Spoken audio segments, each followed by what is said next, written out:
Hello everyone, we are now going to go over the flow cytometry plots from the bone marrow of a 56-year-old man who presents with splenomegaly, and the bone marrow biopsy shows that the marrow is essentially replaced by atypical lymphocytes.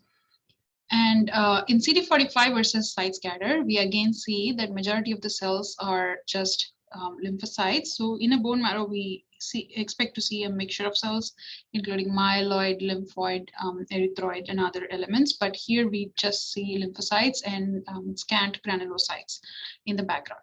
And we do see that the monocytes are essentially absent, and that is something that we'll discuss about later. And we see that the cells in the lymphocyte gate express bright CD45, but they also have a little higher site scatter than we are usually used to seeing. And here in CD20 versus 10, we see that majority of the lymphocytes are B cells, that is 92%, and they're negative for CD10, they're negative for CD34, they're negative for kappa, they express a dim or partial lambda expression. So they are lambda light chain restricted, they don't have any kappa expression. So we have a monoclonal or monotypic B cell population that is CD10 negative, and it's negative for CD34 and CD71. And in the additional tubes, we see that this is CD103 positive and CD38 negative. CD103, if you remember, is associated with hairy cell leukemias. It can be positive in hairy cell leukemia and hairy cell leukemia variant. We so far have a population of lambda restricted B cells that express CD103. They're negative for CD10. In the CD5 tube, we see that the B cells are negative for CD5, negative for CD23. They're positive for FMC7, and they're negative for CD200.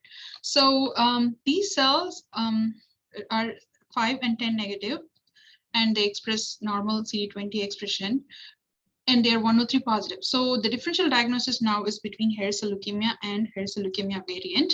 Hairy cell leukemia often expresses CD200, and the variant often is negative for CD200. So this is a clue so far. And one more thing is hairy cell leukemias and variants will have a slightly higher site scatter because of their cytoplasmic projections. And it can even extend into the monocyte gate because of that. And we have no monocytes in this specimen because the marrow is essentially replaced by the atypical lymphocytes. And when we look at our add-on tubes that we use for hairy cell leukemia, we have our CD19 positive cells that are painted in pink that are 103 positive. They are negative for CD123. They're negative for CD25. They're positive for CD22. CD22 is a B cell marker. They're positive for CD11C. So if you compare this with the previous case, in the previous chapter that we discussed, in the previous chapter, the leukemic cells or the neoplastic cells were positive for 103, 11C, 200, 25, and 123. So that was the phenotype of a classic hairy cell leukemia. But here we see that it is positive for 103 and 11C, but it is negative for 25, 123, and CD200. So this is how a hairy cell leukemia variant will present like. So 103 is the one that distinguished these two neoplasms from rest of the B cell lymphomas. And the other thing that can present with splenomegaly is splenic marginal zone B cell lymphoma, which will also be positive for 11C, but it is usually negative for CD103. And hairy cell leukemia variant is also negative for annexin-1, and hairy cell leukemia is positive for annexin-1, and that is considered the most specific marker. But most labs only perform IHC for annexin-1; they don't do flow cytometry for that. So to summarize, hairy cell leukemias and hairy cell leukemia variants are CD20 positive, 5 negative, 10 negative B cell lymphomas. So this is what you will get in your screen tube. And when you add your hairy cell leukemia tube, you will see that they are positive for CD103, both of them. They are positive for 11C, both of them.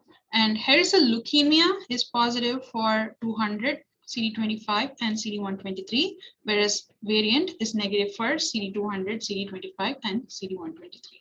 But this doesn't have to always be so strict, because there is some variation in all of the neoplasms, as you know. So, but this is what the classic phenotype looks like. And it is important to identify hairy cell leukemia variant as such, because the treatment is slightly variable for hairy cell leukemias and hairy cell leukemia variants compared to rest of the B cell neoplasms. So you'll call it 5 negative, 10 negative B cell lymphoma, uh, and when you add the add-on tube, you can actually say hairy cell leukemia or hairy cell leukemia variant based on the phenotype. Thank you.